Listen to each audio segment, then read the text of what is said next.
on YouTube, welcome back to Living Life Fast. I separated the vlog with this car. I know we mentioned that we was going to film this car, so I thought I'd make it as a separate video.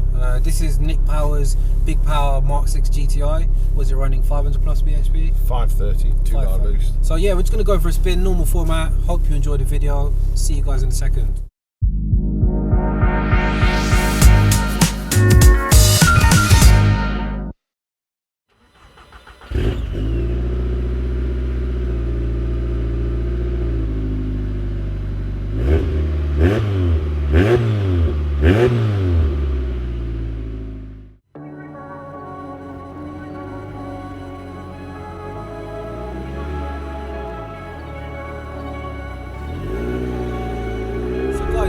First video you're watching, you might want to go back and check out the main vlog at VRS.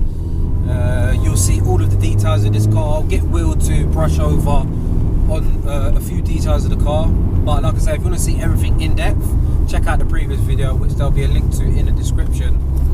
So Will, Mark 6 GTI, yeah?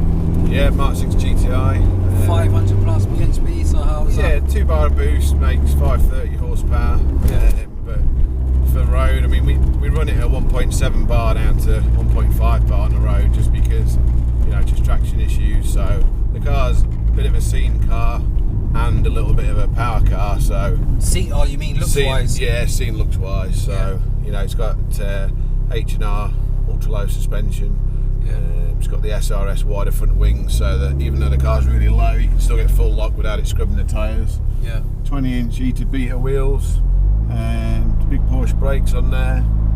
Then we've got a rebuilt gearbox with a wave track diff and a Sachs paddle clutch in here as well. So this is a customer's car, right? Customer's car, Nick Power, who owns it.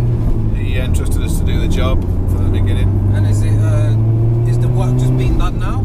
Yeah, we've been doing the car for a while now because it's had a full paint as well. Yeah. It's had a lot of work done to it, and we had, I say issues. The original engine management was very difficult to get the bigger injectors to work with it. Yeah. So we messed about for ages, and we decided just to go the Cybex route. So we're trying to save some money for the customer because the Cybex is $3,000 for the engine ECU. It's ECU, right? Yeah. So hence why it's a lot of money. So. And what about installing? Is it a nightmare to install? No, I mean it's not plug and play, but it plugs in. We had a few issues with it. It wasn't quite as it was meant to be. Yeah. But we, between me and EPS Motorsport, we ironed those issues out over 5 days, and yeah, it is what it is now. So the turbos it's quite a good turbo because it flows really well, and it'll pull right to the top of the RPM range. It's still making power. What does it rev to? We rev this to about 7.3, 7.4. So, isn't it? As you can tell, it just.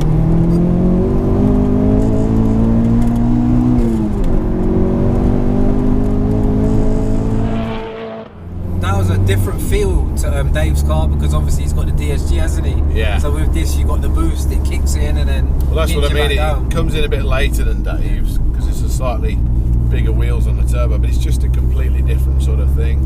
Yeah. So these are like chalk and cheese, the two engines. So they look very similar. So they're not exactly the same. But you can feel it more and more.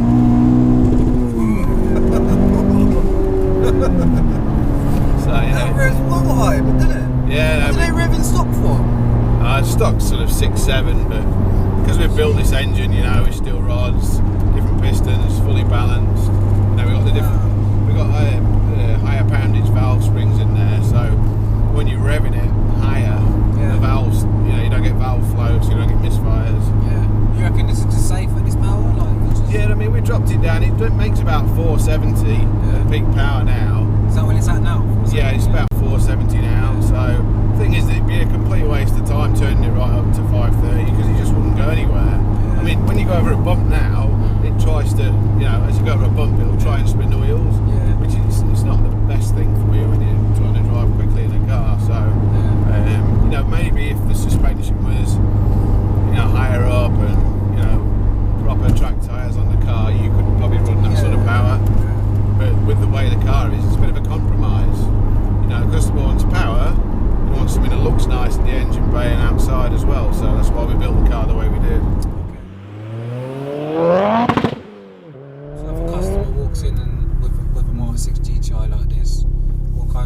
of scale are they looking at? You know, Well, to build a car like this, to build a car, yeah. it's difficult depending on what they want to do. If they wanted to build something like this and we knew from the start exactly what we were doing, then you'd probably be looking at, including the paint, probably 12 weeks minimum.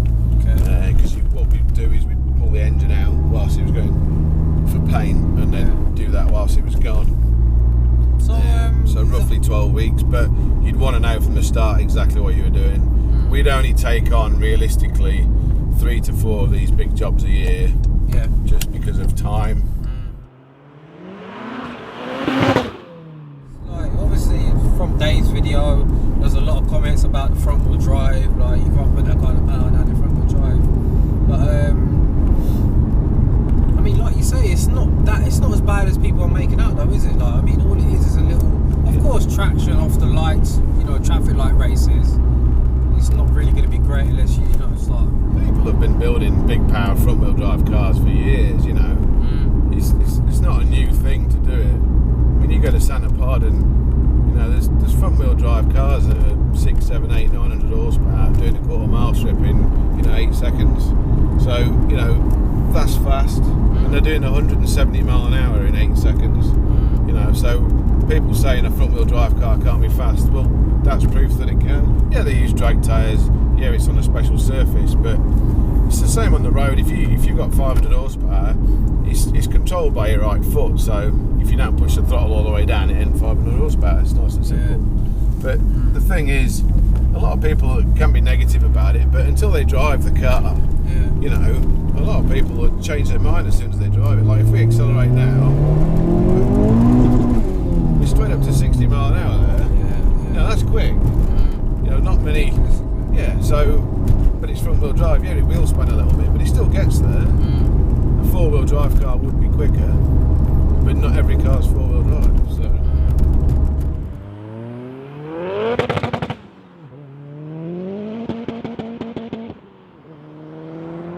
Have you done many of these Smart 6s, or is this the first big one you've done? We've done a Sirocco as well with a TSI engine, but this one's the first Smart 6 GTI big power car we've done. So has it got like a heavy clutch? Or? No, the clutch isn't too bad, to be fair. So I'd say it's probably medium, really. I mean, it is a paddle clutch, so it is quite sharp. But if you're used to it, it's not too bad at all. Oh, there, it doesn't feel juddery. So.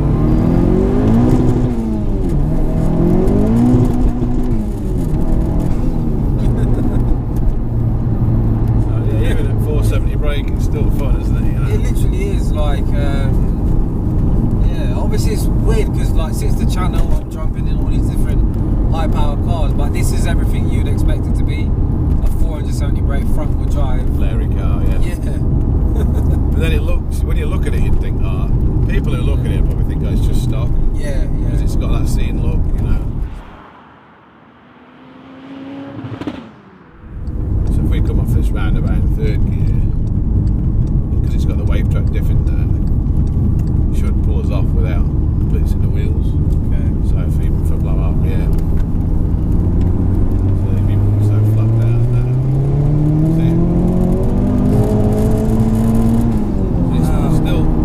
Straight up there, and you can feel it just losing a little bit of traction, but you still got that traction there. Yeah, that felt good, man. That is a strong power, man. It's enough to make you grab the door and let